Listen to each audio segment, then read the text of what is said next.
गीता 18 के श्लोक नंबर 62 में भगवान स्वयं कह रहे हैं कि अर्जुन उस परमेश्वर की शरण में जा जिसकी कृपा से परम शांति व शाश्वत स्थान अर्थात सतलोक को प्राप्त होगा। वो परमेश्वर कौन है, कहां है, कैसा है, जानने के लिए कृपया अवश्य सुनिए जगत गुरु तत्वदर्शी संत रामपाल जी महाराज के अमृत वचन।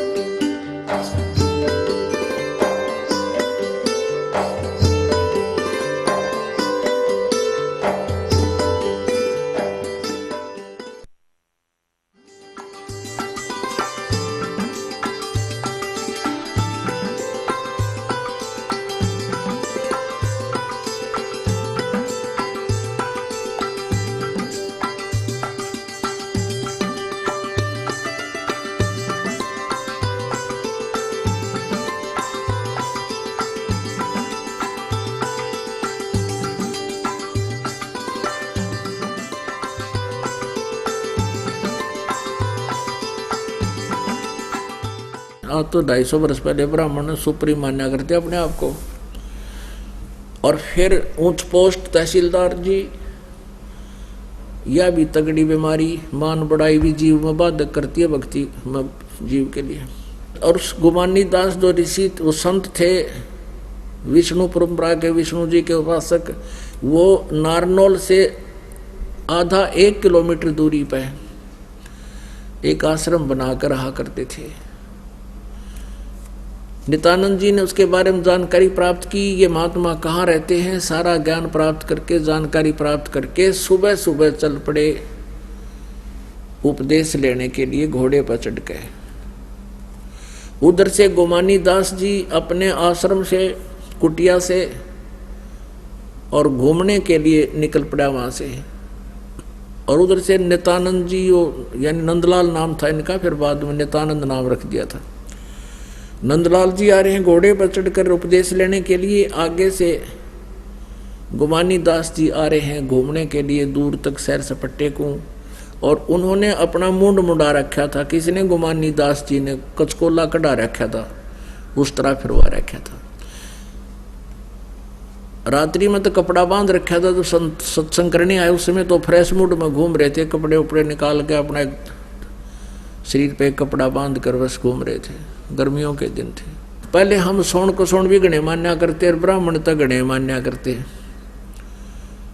नंदलाल जी ने सोचा कि भाई सामने से एक मनुष्य आ गया, बाल कटवा रहा, मूंड मुंडवा रहा, ये कौन है? वो पहचान सका नहीं रात्रि में, क्योंकि उसने आवाज सुन रखी थी कि आज मैं अपने जीवन का सौदा करने जा रहा हूं। अब वो इतना प्रेरित हो गया था नित्यानंद जी के वापस नहीं आऊंगा, नाम लेके आना मैंने, नहीं तो वो सोन कसोन के कारण वापस भी मुड़ जाया करते। एक आगे से कुसोन हो गए, अब शकुन हो गए, मुंड मुंडाया व्यक्ति दिख गया, वापस चलो नहीं। उस दिन वापस जाना नहीं समझा उसने, उचित नहीं समझा। अब घोड़े पर तो वो तहसीलदार जी और गुमानी दास जी घूमना रहे, सिर पर कपड़ा भी नहीं था। नित्यानंद जी ने उसके निकट ला कर घोड़ा और सिर में टोले मारे। नो बोले रहा मनोस कित मर गया तू सुबह सुबह? मैंने कहाँ आ गया सुबह सुबह? मैं तो एक अनमोल काम के लिए जा रहा था, तूने कहाँ दर्शन हो गए तेरे आज सुबह सुबह? अब वो नितान उस गुमानी दास महात्मा ने सोचा कि वो आदमी दिखा था जेंटलमैन, अरे इसने यू क्या करा मूर्ख ने, बता शर्मा मारे मेरा खाम का टोले। फिर उन्होंने सोचा साधु संता गेल भाई ऐसे चलता है, या अपनी करेगा हम अपनी चले, वो तो घूमने चलेगी। अब उसने वो पहुंच गया आश्रम में घोड़े समेत, वहाँ 5-4 भगत थे। आश्रम के आसपास ऐसा आदमी आता है तो सभी पहुंच जाते हैं, क्या बात जी, कैसे आए, कहाँ से आए? तो नंदलाल जी तहसीलदार जी ने कहा भाई मैं नाम लेना आया हूँ गुरु जी से, महात्मा जी से मन उपदेश लेना है। वो कहने लगे भाई बैठ जा, उतर आ जा, घूमने गए हैं, अभी नहा धो के आते, स्नान करने गए। वो बैठ गया, घोड़ा बांध दिया वृक्ष के, और वहाँ बछा रखा था मैट सा, वहाँ वो बैठ गया और सामने आसन था गुरु जी का, आसन के पास वो भी बैठ गया, 5-4 भगत बैठ गए, चर्चा चली भगवान की इतना। अब गुमानी दास जी नहा धोकर वो आसन पा बैठे। जब वो आसन पा के बैठे, जब उन्हें देखा ये आदमी तो वह जो तेरा टोले मार गया था। अब नित्यानंद जी ने भी देख लिया तो महात्मा वो है जिसका तेने टोले मारे शर्म में। अब बहुत घना शर्मिंदा हो गया, नीचे गर्दन कर ली रहे, तेरा गजब हो आया था मैं इनको गुरु बनाने और देख मैंने के जुल्म कर दिया। शर्मिंदा हो गए, नीचे गर्दन कर ली, ऊपर ने देखे को नहीं। अब जान के गुमानी दास भगत जी तो शर्मा गए गणे। अब वो कहने लगे भाई बच्चों देखो, उसको कहने लगे उस तहसीलदार जी को कि भाई भगत जी आप जैसे कोई व्यक्ति गढ़ा लेने जाता है, मटका लेने जाता है, गढ़ा कुम्हार कहते हैं या बाजार में, तो उस मटके को बजा के देखा रहे वह कते कच्चा पीला हो, और आपने गुरुजी बजा के देख लिए, क्या दिक्कत है, कोई चिंता नहीं भाई। आप तो जिंदगी का सौदा करने आए थे, गुरुजी को टोले मार के देख लिया, और 1-2 टके का घड़ा लेते उसने बजा के देखा करें भाई, बेटा चिंता ना कर। चरणाम पड़ गया वो महात्मा उस नित्यानंद कि महाराज जी गलती हो गई, मेरा मन पहचाना नहीं आपको, माफ कर दो। कर दिया बेटा, माफ कर दिया, भक्ति करी। और फिर वो क्या कहते हैं, ब्राह्मण कुल में जन्म था, मैं करता बहुत मरोड़े, गुरु गुमानी दास ने दिया को बदगढ़ तोड़े। नित्यानंद जी कहा करते थे फिर कि मेरा भाई ब्राह्मण कुल में जन्म था, एक तो वह मरोड़ यानी वो महिमा घड़ी थी, और ऊपर तो तहसीलदार।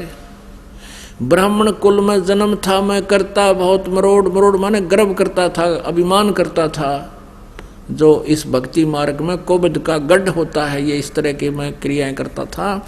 और गुरु गुमानी दास ने दिया कोबद गढ़ तोड़े। अपनात्माओं जैसा भी जिस सत्र का कोई संत है, ज्ञान तो वो देता भगवान पाने का, लेकिन मंत्र उनके पास नहीं होते, इसलिए वो जीव का पूर्ण मोक्ष तो नहीं करा सके। फिर भी उनको जितना उनको ज्ञान था नित्यानंद जी को वह पढ़ाई पढ़ा दी। अब नित्यानंद जी की समय क्या कहते हैं, कहते हर सुमर सो हंस कहावे, कामी क्रोधी कागरे, भौरा न भरम में विष के बन में, चल बेगमपुर बागरे, चल बेगमपुर बागरे। बेगम जहाँ कोई गम ना हो, कोई दुख ना हो, कहते उस भौरा न भरम में विष के बन में, हे मन रूपी, हे आत्मा रूपी भंवर, भौरे तू इस संसार रूपी इस विषय वासनाओं के बन में मत घूमे, चल बेगमपुर बागरे। अब नित्यानंद जी विष्णु लोक को बेगमपुर मान रहे थे, जहां कोई दुख नहीं। लेकिन आपने श्री विष्णु जी की कहानी पढ़ ली होगी, अभी पढ़ी थी श्री देवी पुराण में, कि मैं पहले तो तप करता हूँ, घोर तप करता हूँ, और फिर राक्षसों के साथ युद्ध करता हूँ, उनको मारता हूँ, मुझे कोई चैन नहीं, मुझे कोई सुख नहीं। थोड़ा बहुत समय मिला तो लक्ष्मी के साथ सुखपूर्वक समय व्यतीत कर पाता हूँ। और ये विष्णु लोक को बेगमपुर बतावें तो यहाँ परमात्मा कहते हैं, जग सारा रोगिया रे, जिन सतगुरु वैद न जाना, जग सारा रोगिया रे। ऐसी ऐसी साधना करने वाले भी रह गए अधूरे, नित्यानंद जी जैसे जिन्होंने समर्पण कर दिया, अपना नौकरी भी त्याग दी और इन महापुरुषों के शरण में चले गए, लेकिन फिर भी पूर्ण मोक्ष नहीं हुआ। क्यों नहीं हुआ? कहते हैं देखा देखी गुरु से बन गए, किया ना तत्व विचारा। देखा देखी गुरु से बन गए, किया ना तत्व विचार। गुरु से दोनों के सिर पे यू काल ठोके पंजारा, जग सारा रोगिया रे, जिन सतगुरु वैद न जाण्या जग सारा रोगिया रे। बोलो सतगुरुदेव सत साहिब।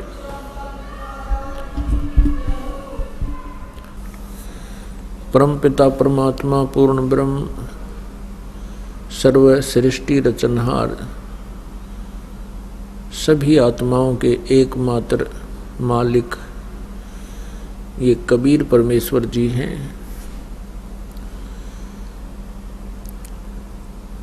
कबीर देव जी हैं।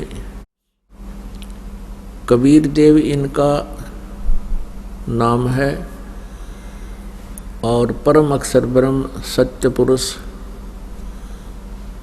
अकाल मूर्त शब्द स्वरूपी राम सतपुरुष ये परमात्मा की उपाधि है। जैसे अपने देश के आदरणीय प्रधानमंत्री जी का शरीर का नाम अन्य होता है, प्रधानमंत्री प्राइम मिनिस्टर ये इनके पद के नाम है, ये पद होता है इनका।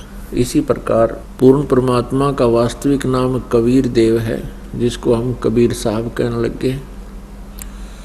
वेदों में उसे कबीर देव कहा है, हम अपनी भाषा के अंदर उसको कबीर देव कबीर साहब कहने लगे। साहब माने देव, परमात्मा, राम, अल्लाह। और कुरान शरीफ में उसको अल्लाहु अकबर, अल्लाह कबीर, कबीर अल्लाह ऐसे जाना गया है।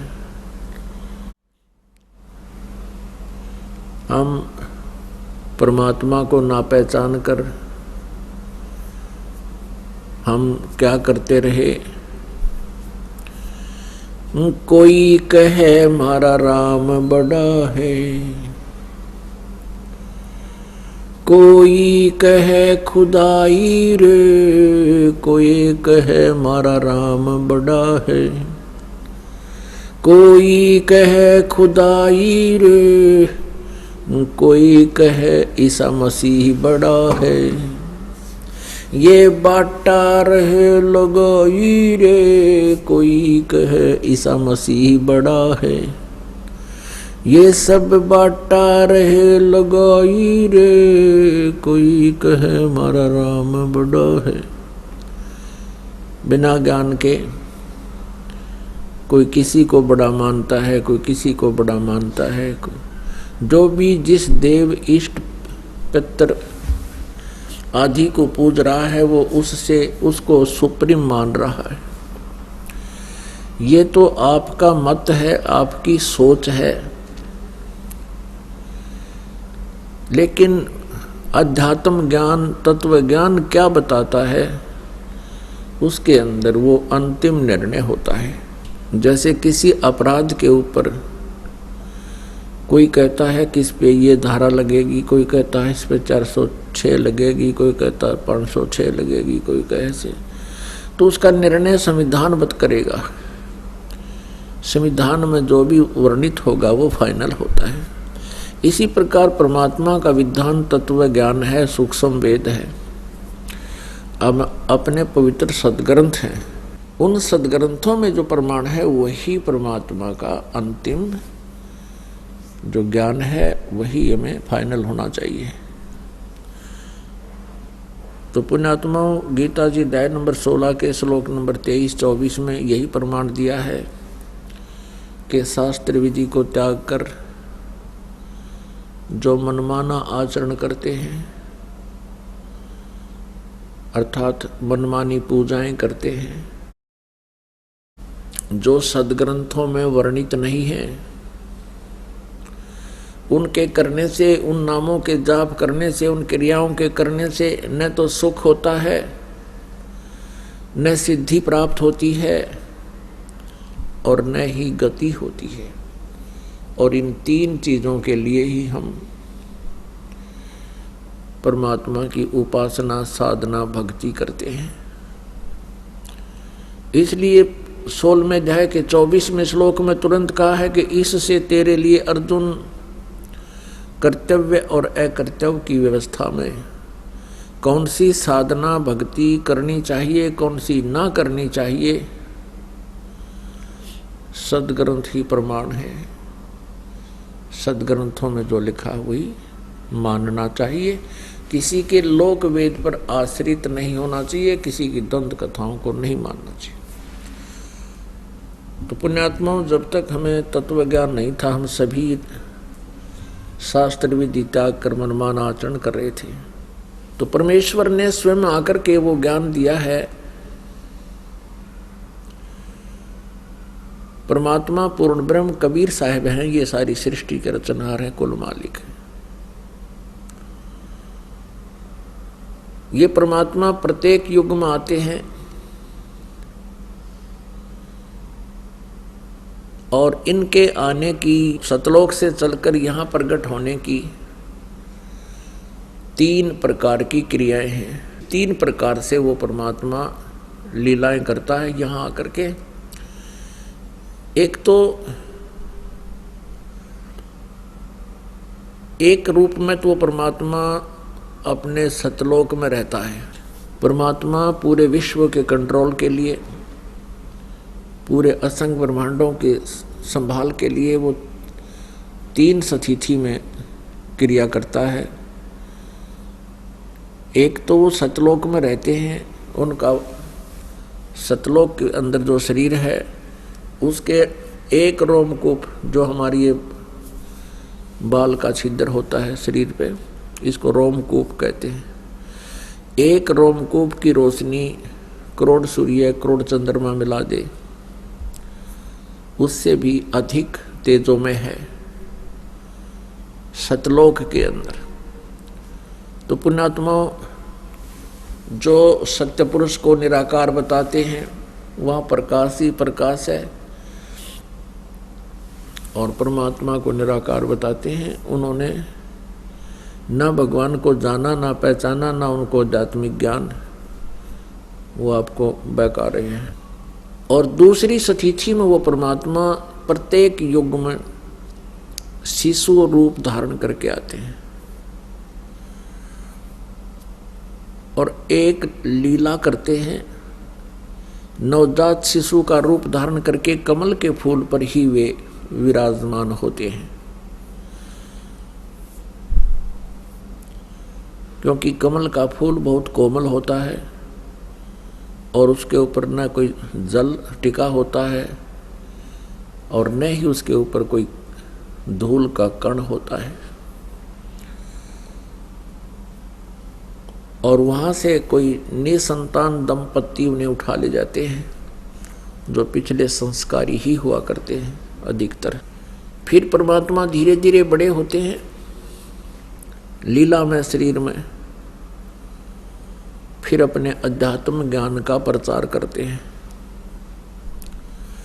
एक जीवन मनुष्य की सदृश वो लीला करते हुए व्यवहार में लाते हैं और एक जन साधारण जैसे कर्म क्रियाएं करते हैं, अपने हाथों से कार्य करते हैं, निर्वाह करते हैं और साथ में तत्व ज्ञान का प्रचार भी करते हैं, और उसके साथ साथ असंख्य ब्रह्मांडों का संचालन भी वही करते हैं। और तीसरी स्थिति है उस परमेश्वर के यहाँ प्रकट होने की या इन ब्रह्मांडों की संभाल करने की, तीनों लोकों में प्रवेश करके सबका धारण पोषण करने की तीसरी स्थिति है कि वे एक साधु संत के रूप में आते हैं, एक जिंदा महात्मा का रूप बनाते हैं या अन्य साधु का रूप बना करके वो प्रकट होते हैं और अच्छी आत्माओं को, नेक आत्माओं को, श्रेष्ठ आत्माओं को, जो पुण्य आत्मा है, युगों युगों से भगवान के लिए तरफ रही हैं, लगे हुए हैं, उनको मिलते हैं, उनको ज्ञान से और अपने यथास्थान से, यथार्थ स्थान से, उस सत्यलोक से परिचित कराते हैं। उसके पश्चात वो महात्मा, वो महान आत्मा परमेश्वर की महिमा आँखों देखी हुई अपने अमृतवाणी के अंदर वर्णित करते हैं। ये 3 स्थिति होती है परमात्मा की। 3 स्थिति में परमात्मा शरीर धारण करता है। 3 स्थिति में शरीर है परमात्मा का। ऋग्वेद मंडल नंबर 9 सूक्त नंबर 1 और मंत्र नंबर 8 और 9 में ये स्पष्ट किया है कि वो परमात्मा, उस परमात्मा को उग्र गतियां प्रेरित करती हैं, यानी ऐसी स्थिति आ जाती है पृथ्वी मंडल पर, उस समय परमात्मा, धर्म का नाश हो रहा है, अधर्म का बढ़ावा हो रहा है, उस अधर्म का नाश करने के लिए और धर्म का बढ़ावा करने के लिए परमात्मा आते हैं। जैसे आपने गीता जी में पढ़ा है कि यदा यदा ही धर्मस्य ग्लानिर्भवति भारत है। ये गीता ज्ञान दाता कहता है कि जब धर्म में ग्लानि हो जाती है, अधर्मी लोग हो जाते हैं, तब गीता ज्ञान दाता कहता है कि मैं अपने अंश अवतार भेजता हूँ, जैसे श्री राम श्री कृष्ण रूप में। तो इनका तरीका है जैसे परशुराम जी के रूप में और कपिल मुनि जी के रूप में। अब इस काल भगवान का तरीका है धर्म की पुनर्स्थापना का। कैसे? जैसे परशुराम जी ने अक्षत्रियों को काट डाला था, अपने फरसे मार दिया था सबको। कारण क्या था कि वो इतने निकम्मे हो गए थे, निर्लज्ज हो गए थे, प्रजा का ठीक से देख रेख नहीं करते थे और न्याय नहीं देते थे। ऐसे ही जैसे महाभारत का युद्ध हुआ, उस समय भी लोग बहुत कृतघ्नी हो गए थे, तो उसमें वो जनता अप कटका मर गई। तीसरा ये है कि जैसे यादव बहुत अभिमानी हो गए थे, श्री कृष्ण जी का संग पाक है, वो फिर आपस में लड़ मरे थे दुर्वासा जी के श्राप से।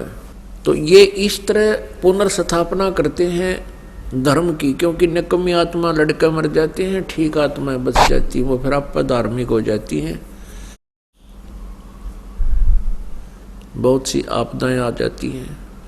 और परमेश्वर कबीर जी का जो तरीका है, परमेश्वर पूर्ण ब्रह्म का तरीका है धर्म की पुनः स्थापना करने का, कि वो ज्ञान से, अपने आशीर्वाद से और आध्यात्मिक ज्ञान से हम सबकी सोच बदलते हैं। सतगुरु मिले तो इच्छा मेटे, पद मिल पदे समाना, चल हंसा उस लोक पठाऊं जो आदि अमर अस्थाना। यहां जो मारो मार हो रही है वो किस आधार से हो रही है? माया के लिए। इस माया के जोड़ने के लिए इंसान ना इज्जत देखता है, ना बेइज्जती देखता है, ना अपना देखता है, ना पराया देखता है, वो केवल माया ही माया देखता है। और इस माया का अंत क्या होता है?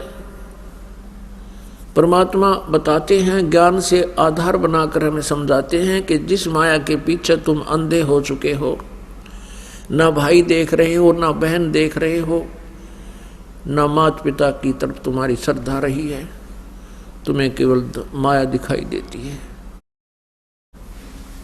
उसके लिए परमात्मा बताते हैं, भक्ति बिना क्या होत है, भरम रहा संसार, रति कंचन पाया नहीं, रावण चलती बार। भक्ति के बिना, परमात्मा की साधना के बिना आपको कुछ भी नहीं मिलेगा। कहते हैं, सर्व सोने की लंका थी वह रावण से रणधीरम, एक पलक में राज बिराजी जम के पड़े जजीरम। रावण के पास इतना धन था कि पूरी सोने की लंका यानी अपनी नगरी बना रखी थी, और जब रावण का अंत हुआ, संसार छोड़कर जाने लगा, कहते हैं 1 ग्राम सोना स्वर्ण भी साथ नहीं ले जा सका। तो परमात्मा का जो समाज के उद्धार करने का जो तरीका है कबीर भगवान का, वो आध्यात्मिक ज्ञान के माध्यम से होता है। उस आध्यात्मिक यानी तत्व ज्ञान को, सूक्ष्म वेद को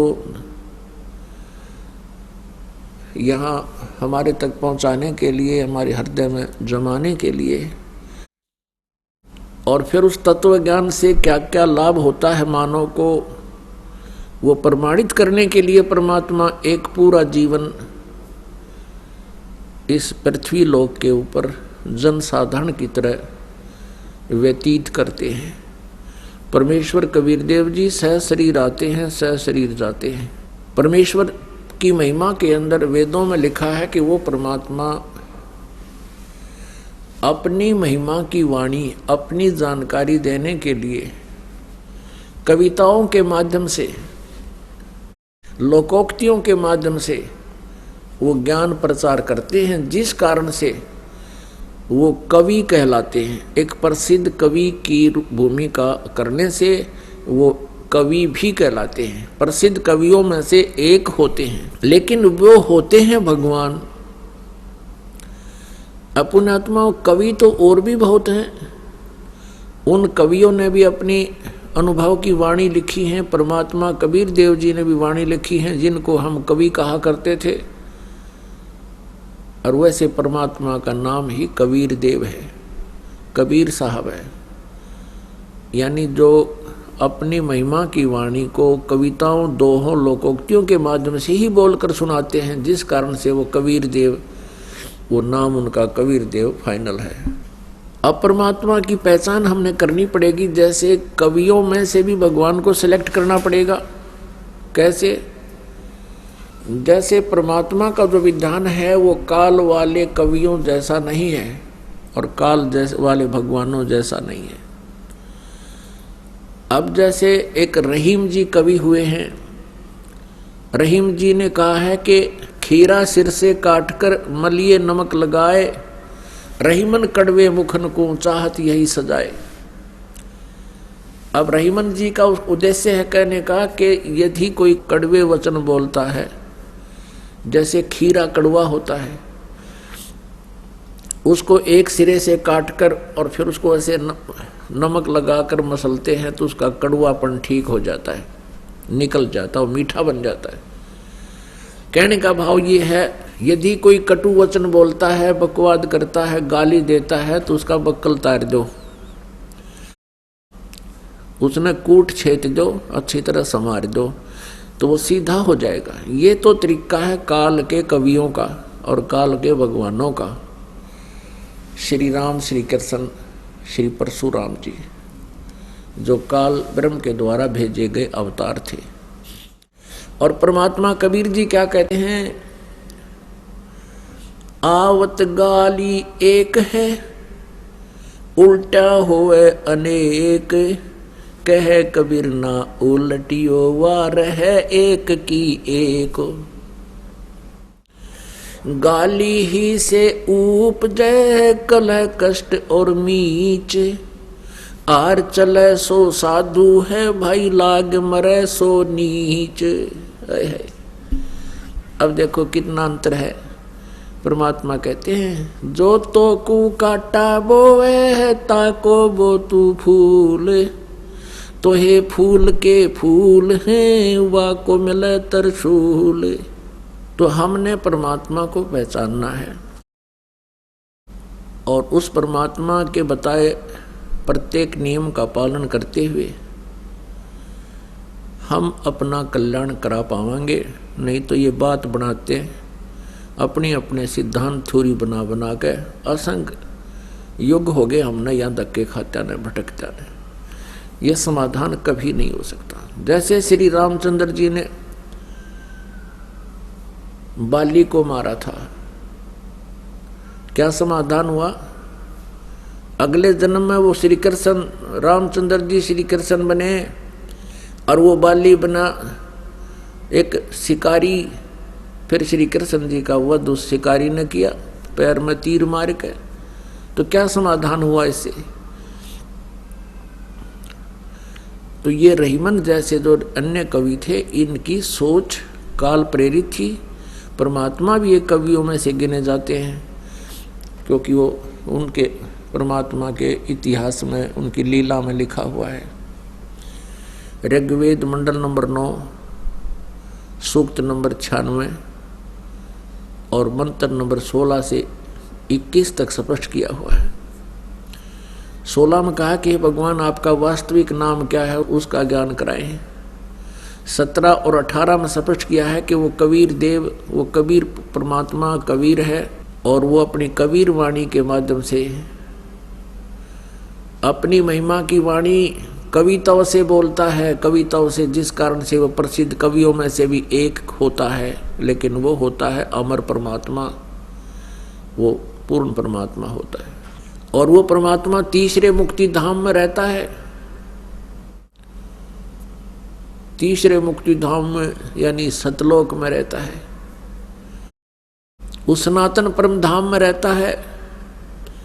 ऋग्वेद मंडल नंबर 9 सूक्त नंबर 86 के मंत्र 26 और 27 में, ऋग्वेद मंडल नंबर 9 सूक्त नंबर 82 के मंत्र 1, 2, 3 में, ऋग्वेद मंडल नंबर 9 सूक्त नंबर 20 मंत्र 1 में, और भी अनेक स्थानों पर यह स्पष्ट किया हुआ है कि वो परमात्मा अपने सतलोक से चलकर आता है।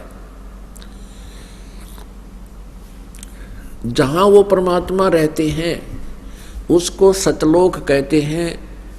गीता जी अध्याय नंबर 18 के श्लोक नंबर 62 में जिस परमेश्वर परम अक्षर ब्रह्म के बारे में कहा है कि अर्जुन तू सर्वभाव से उस परमेश्वर की शरण में जा, उसकी कृपा से तू परम शांति को और सनातन परम धाम को यानी सतलोक को प्राप्त होगा। सनातन शाश्वतम स्थानम यानी सदा रहने वाला स्थान जिसका कभी नाश ना हो, उसको सत्यलोक कहते हैं, अमर लोक कहते हैं।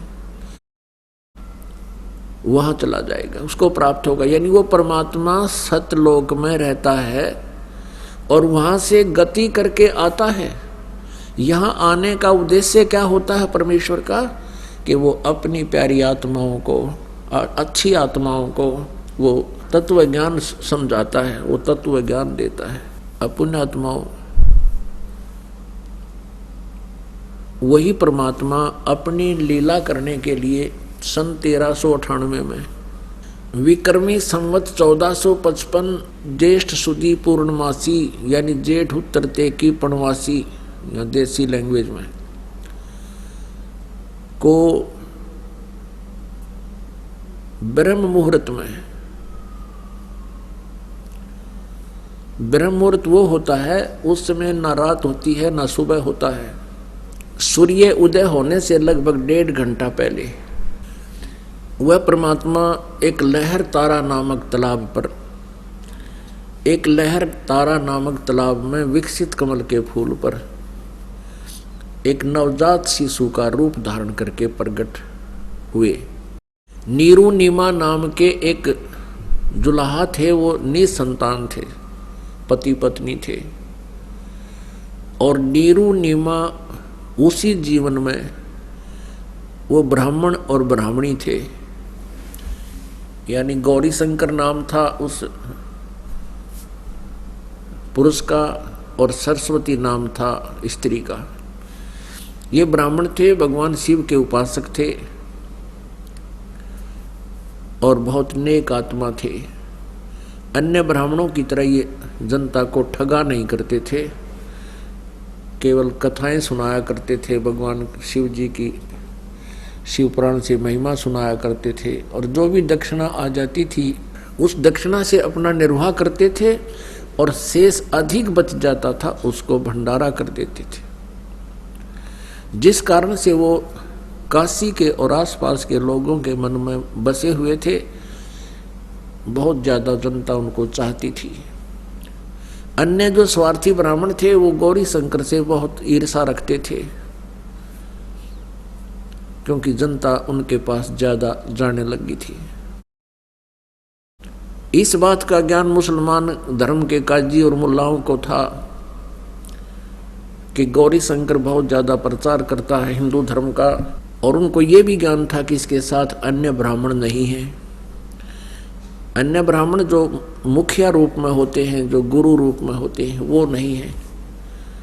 तो उन्होंने जबरदस्ती, मुसलमानों ने जबरदस्ती, काजियों ने गौरी शंकर और सरस्वती को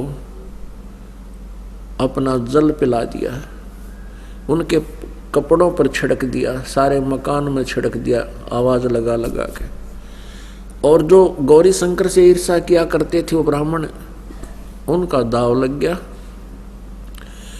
उन्होंने सब नगरी में ढंडोरा पिटवा दिया कि गौरी शंकर मुसलमान बन गया है, उससे कोई भी व्यवहार ना रखे हिंदू धर्म वाले, और गंगा में स्नान करना बंद है उनका।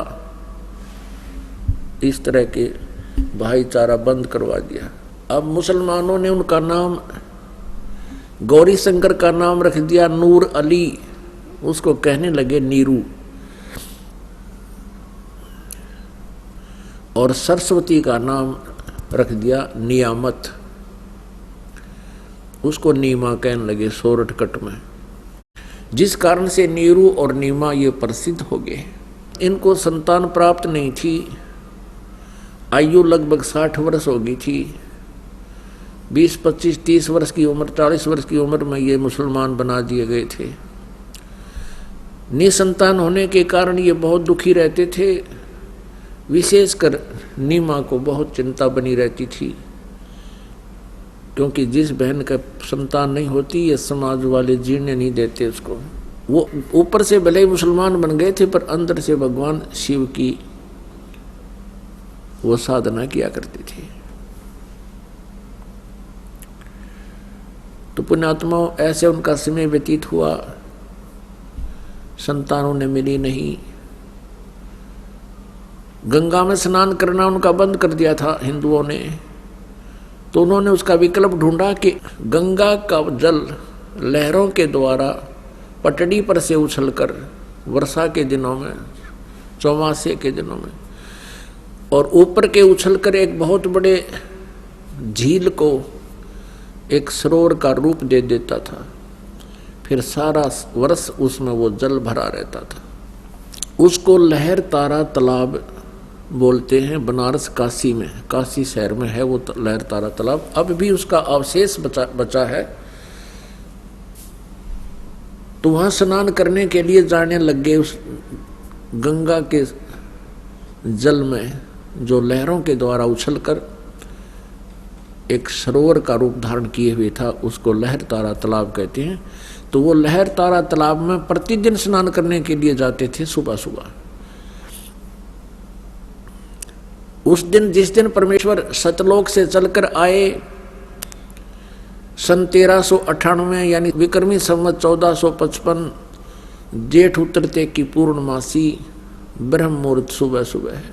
उधर से नीरू और नीमा स्नान के लिए चल पड़ते हैं। उधर से परमात्मा सतलोक से आकर वहां विराजमान हो जाते हैं।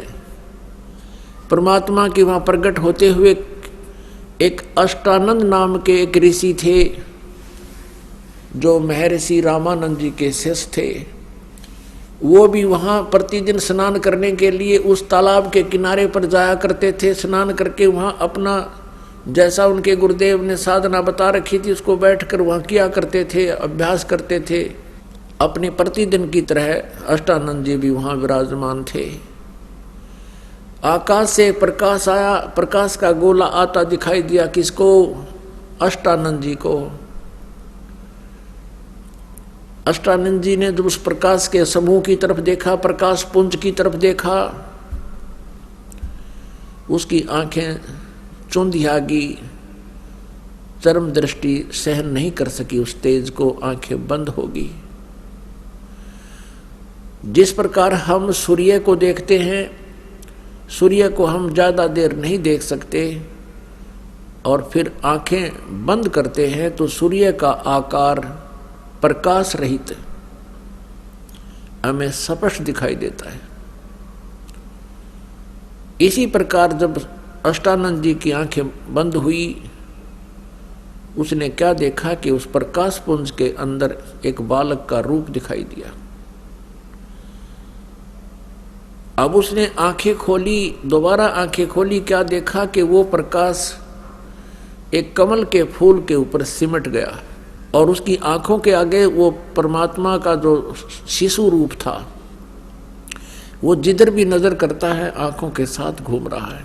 कुछ समय के लिए ऐसा रहा, फिर वो जैसे हम सूर्य की तरफ देखते हैं, कुछ देर उसके आकार हमारे साथ रहता है, फिर धीरे धीरे फीका हो करके वो आंखों से ओझल हो जाता है। ठीक ऐसा ही उस अष्टानंद जी के साथ हुआ। अब अष्टानंद जी ने सोचा कि अभी मुझे ये भगवान के दर्शन हुए हैं, मैंने प्रकाश देखा है, ये कोई मेरी भक्ति की उपलब्धि है या कोई अन्य करिश्मा है प्रभु का। इसके जानने के लिए अष्टानंद जी उठकर चल पड़े और अपने पूज्य गुरुदेव महर्षि रामानंद जी के पास चले गए। महर्षि रामानंद जी उस समय काशी में रहते थे, 1400 ऋषि बना रखे थे उसने प्रचारक, उनमें से एक अष्टानंद जी भी थे। केवल वो ब्राह्मणों को ही दीक्षा देते थे महर्षि रामानंद जी, अन्य किसी जाति वाले को वो दीक्षा नहीं देते थे, ना शिष्य बनाते थे। ब्राह्मण होने के नाते वो अन्य जाति शूद्र जाति वालों से बहुत हेट करते थे, नफरत करते थे, छुआछूत चरम सीमा पर थी। अब रामानंद जी से जब अष्टानंद जी ने पूछा कि हे गुरुवर, हे गुरुदेव, हे ऋषिवर, आज आपके बच्चे ने ऐसा करिश्मा देखा कि आकाश से एक प्रकाश पुंज आ रहा था, मैंने उसकी तरफ देखा तो मेरी आंखें बंद हो गई। आंखें बंद हुई तो मैंने क्या देखा कि एक शिशु रूप था बालक का, मेरी आंखों के आगे से आंखों में प्रकाश रहित दिखाई दे रहा था। और फिर आंखें खोली, क्या देखा कि लहर तारा तालाब में कमल के फूल पर वो प्रकाश एकत्रित हो गया। फिर मुझे कुछ दिखाई नहीं दिया, अंधेरा था। ए गुरुदेव, ये मेरी कोई भक्ति की उपलब्धि है या मेरी ये कोई भ्रमना है? इस शंका का निवारण करो प्रभु। महर्षि रामानंद जी ने कहा, पंडित स्वामी रामानंद जी ने कहा कि बेटा, ये न तो तेरी भक्ति की उपलब्धि है, न ही तेरा कोई धोखा है। ऐसी लीलाएं उस समय होती हैं जब ऊपर के लोकों से अवतार आते हैं और वो किसी माँ के गर्भ में प्रवेश करते हैं और फिर जन्म लेते हैं। तो कोई अवतार ऊपर के लोकों से आया है और वो यहाँ किसी माँ के गर्भ से जन्म लेगा। अब इन महापुरुषों की बुद्धि यहीं तक सीमित है कि माँ के बिना जन्म किसी का नहीं होता, क्योंकि श्री रामचंद्र जी, श्री कृष्ण जी आदि आदि जितने भी इनके अवतार आए हैं, भगवान हैं, ये सभी माँ से ही जन्मे हैं। केवल कबीर परमेश्वर पूर्ण ब्रह्म, उसकी कोई माँ नहीं है, कोई जननी नहीं है। ना सतगुरु जननी जने, उनके माँ ना बाप, पिंड ब्रह्मंड उनके नहीं, नावा तीनों ताप। अपना आत्मा परमात्मा का जो शरीर है, आप और हम जैसा नहीं है। यजुर्वेद अध्याय नंबर 40 के मंत्र 8 में उसमें यही प्रमाण दिया है कि सप्रियागात, परि माने पूर्ण रूप से, अगात माने जिसका कोई पंच भौतिक शरीर नहीं है, अप्रियागात। और वो कैसा है? कबीर मनीषी शुक्रम अकायम असनाविरम। कबीर मनीषी, वो कबीर परमेश्वर, मनीषी एक तत्वदर्शी संत के रूप में प्रकट जब होता है, वो शुक्रम अकायम।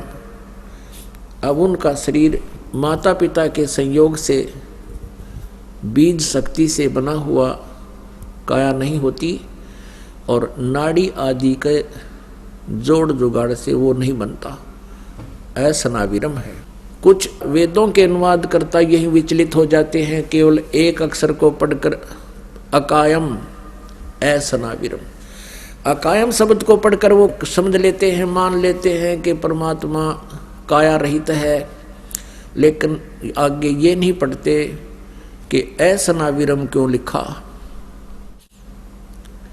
असनाविरम और शुक्रम उस परमात्मा का शरीर शुक्र से बना हुआ नहीं है और बनी हुई काया नहीं है, वो उसमें नाड़ी आदि नहीं होती। फिर आगे इसी मंत्र में लिखा वो स्वयं भू परिभू, वो स्वयं प्रकट होता है। फिर स्वयं भू की क्या आवश्यकता थी, जो इसी से हम निर्णय ले लेते हैं कि परमात्मा काया रहित है, निराकार है।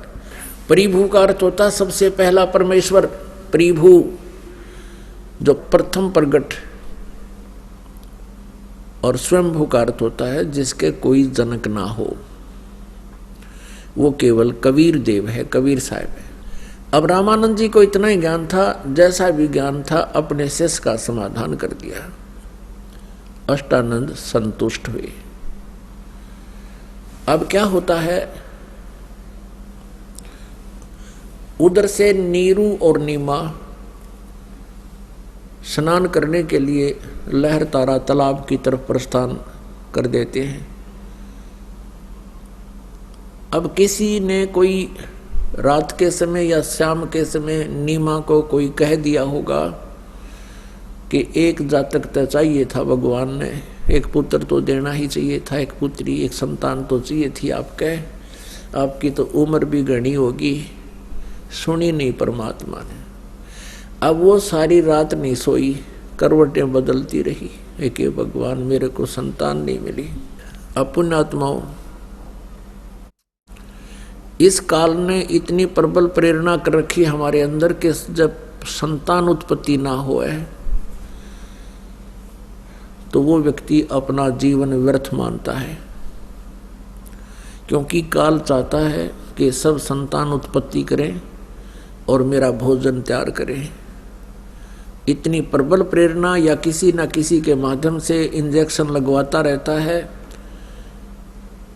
तो जिस कारण से जिसके संतान नहीं होती, कुछ दिनों के बाद उसको कोई ना कोई आकर टोक देता है, वो फिर तड़फ उठते हैं। यही स्थिति होगी थी नीमा की। उस दिन सुबह उठकर रोती हुई चल रही है। नीरू ने पूछा, क्यों रो रही हो आप? नीमा ने कहा, हे भगवान। नीमा रो रही है और कह रही है, विलाप कर रही है अपने भगवान शिव जी के सामने कि हे भगवान, हे शिव जी भगवान, क्या आपके घर में पुत्रों की कमी होगी? आप तो समर्थ हो, आप जो चाहे सो कर सकते हो। मुझ दासी को भी एक खिलौना दे दे प्रभु, मेरा टाइम पास हो जाए, दुनिया का मुंह बंद हो जावे। ऐसे बहुत बुरी तरह विलाप करने लगी। अब नीरू ने कहा, नीमा, यदि हमारे भाग्य में होती तो भगवान दे देते, शिव जी अवश्य प्रदान कर देते। अब उम्र क्या रह गई है, 60-65 साल की उम्र हमारी हो गई है। अब भी तो पुत्र और संतान की अभिलाषा रखती है। देखो, संतान हमारी किस्मत में है नहीं, और आप रो रो के अपनी आंखें खराब कर लोगी। बुढ़ापे में कोई उंगली पकड़ने वाला है नहीं, आंखें तेरी चली जाएंगी और दुखी हो जाएगी, तू ना रो। ऐसे समझा बुझा के उसको चुप कराने का प्रयत्न उसका पति नीरू कर रहा है। ऐसे चलते चलते वो लहर तारा तालाब पर पहुंच गए, जहां परमात्मा शिशु रूप में विराजमान थे कमल के फूल पर। अब पहले नीमा ने स्नान किया, नीरू बाहर खड़ा रहा। नीमा स्नान करके बाहर आई, फिर नीरू स्नान करने के लिए उस लहर तारा तालाब में प्रवेश कर गया। अब सुबह सुबह का जो समय होता है, ब्रह्म मुहूर्त जिसको कहते हैं, वो 1.5 घंटा होता है सूर्योदय होने से पूर्व, और उस समय एकदम अंधेरा बहुत होता है और शीघ्र ही रोशनी होनी प्रारंभ हो जाती है, एकदम ऐसी स्थिति होती है। अब देखना कभी ध्यान से। अब नीमा जिस कपड़े को लपेट कर स्नान किया था नीमा ने, उसको धोने के लिए वो पुनः किनारे पर गई, और नीरू नहा रहा था, ऐसे मलमल के पानी डाल रहा था, मसल रहा था। अच्छा, सुंडी जितने पानी में खड़ा था, नाभि जितने पानी में। अब नीमा ने क्या देखा कि कमल के फूल पर कोई वस्तु हिल रही है, जैसे कोई सांप हो, सर्प हो। परमात्मा ने एक अंगूठा मुख में दे रखा था, एक पैर को हिला रहे थे नवजात शिशु के रूप में, ऐसे। अब नीमा ने सोचा, हे भगवान, कहीं कोई सर्प ना हो, मेरे पति को डस ले। उसने और गौर से देखा, ध्यान से देखा। क्या देखा कि बच्चा है, कमल के फूल पर बालक है। अपने पति से कहने लगी कि देखियो जी, कमल के फूल पर बालक है, फूल पर बालक है। अब नीरू ने सोचा, या तो मेंटल होली, इसको अब जल में भी बालक दिखाई देने लगे।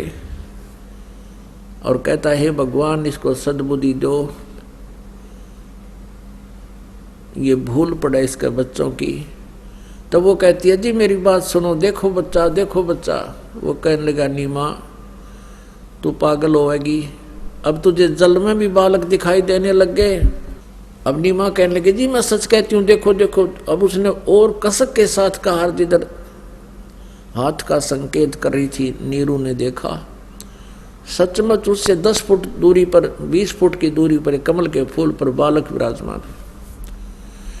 अब उसने आव देखा ना ताव देखा, उस कमल के फूल समेत तोड़ दिया, उठा लिया बालक को और अपनी पत्नी को थमा दिया कि सचमुच ये तो बालक डूब ही जाता। अपने आत्माओं, जिस परमात्मा की चाह, जिस परमात्मा की खोज में पुण्यात्माओं ने राज त्याग दिए, राजाओं ने राज त्याग दिया और हजारों वर्षों तक साधनाएं की, जंगल जंगल में, वन वन में भटकते रहे। कोई तप करता है, कोई जप करता है उसको पाने के लिए। क्यों? क्योंकि वो परमात्मा सर्व सुखदाई है, सर्व कष्ट हरण है, वो पूर्ण मोक्षदायक है। उस परमात्मा के साथ हम बहुत सुखी रहेंगे। परमात्मा का आशीर्वाद हमें मिल जाए तो हम सदा सुखी रहेंगे, उनके पास रहेंगे, सतलोक चले जाएंगे। अब वो परमात्मा जिस पुण्यात्मा की गोदी में हो और जिसने सीने से लगा रखा हो उस भगवान को, अब उसको कितना आनंद होगा। अब जैसे बर्फ का स्वभाव है, कितनी गर्म हो, जल गया हो हाथ किसी का, पैर, और बर्फ रख दे तो एकदम शांत कर देती है, उसका जलन भी नहीं रहती, छोड़ती। तो ऐसे इस संसार में हम अपने कर्मों रूपी अग्नि में हमेशा जलते रहते हैं, कोई ना कोई समस्या मन में उत्पन्न रहती है। और जब परमात्मा वो रूपी बर्फ हमारे साथ होती है तो उस समय हमें सब चिंताएं दूर हो जाती हैं हमारे से, हम किसी भी प्रकार की टेंशन में नहीं रहते हैं। अब नीमा को तो वो आनंद आ रहा, कभी बालक प्राप्त करके सौ शुक्र मना रही है अपने भगवान शिव जी के कि हे भगवान, आज ही आपको तरफ से याद किया था, भगवान शंकर भगवान, आपने मेरी सुन ली, आप तो बड़े दयालु हो, बड़े दीन दयाल हो। अपने आत्मा हमारे साथ नो बन रही थी बूढ़ी, हमारे सारे दुख दूर तक रहा था परमात्मा कबीर जी, पूर्ण परम अक्षर ब्रह्म।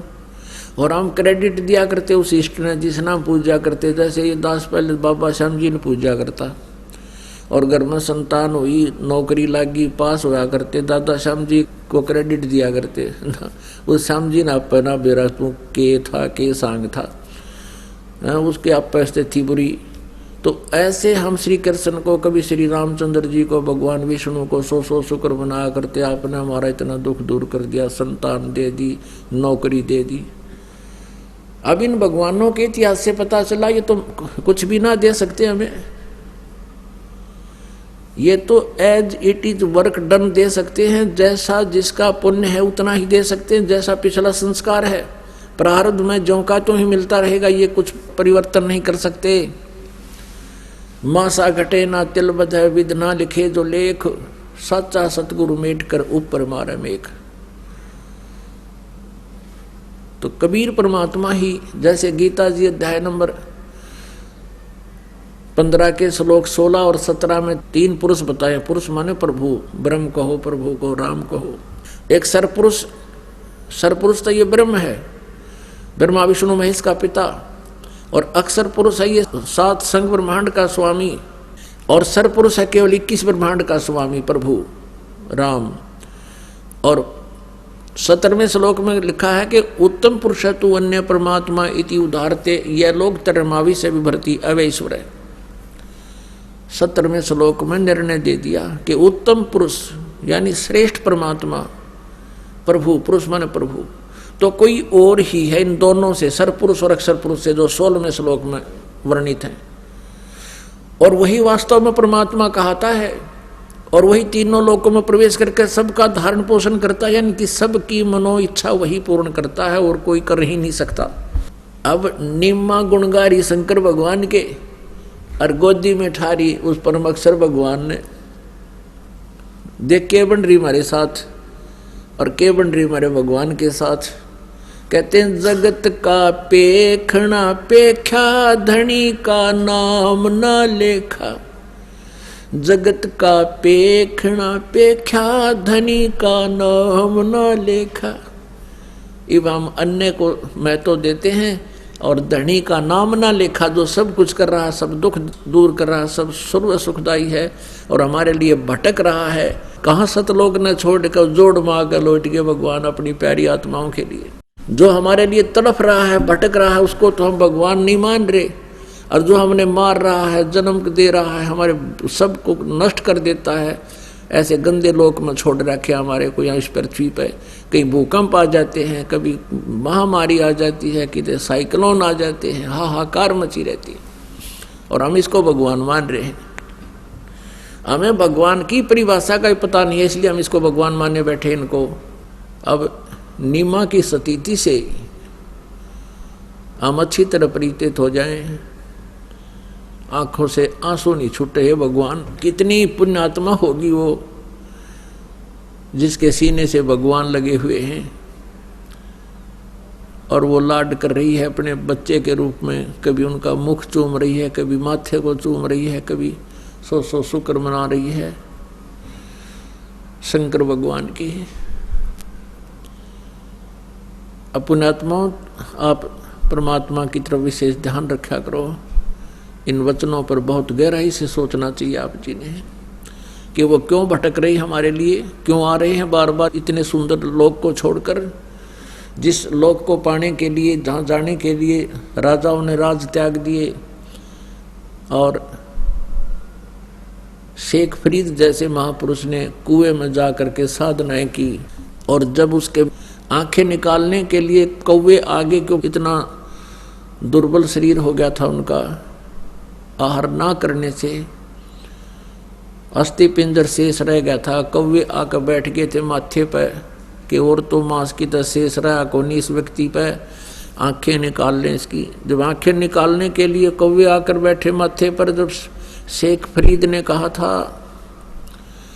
कि भाई कौवे मेरी आंखें मत खाना, मेरी आंखों को छोड़ दो, बाकी मेरे शरीर पर कहीं मांस बचा हो उसको खा लीजिए, हाडों पर इस मांस को खा लो, लेकिन मेरी 2 आँखों को ना छूना, मुझे परमात्मा के दर्शन की इच्छा है, अभिलाषा है। यूं कहकर फूट फूट कर रोने लग गया। तो जिस परमात्मा को पाने के लिए ऐसे कठिन परिश्रम किए, प्रयत्न किए, और वो परमात्मा सहज में उस माई के सीने से लगे बैठे हैं। अब कुछ देर के बाद नीरू स्नान करके बाहर आता है और वो क्या देखता है कि नीमा तो पागलों की तरह इस बच्चे को कभी सीने से लगा रही है, कभी माथे को चूम रही है, कभी सिर पे बैठा रही है और कभी आसमान की तरफ झांक रही है।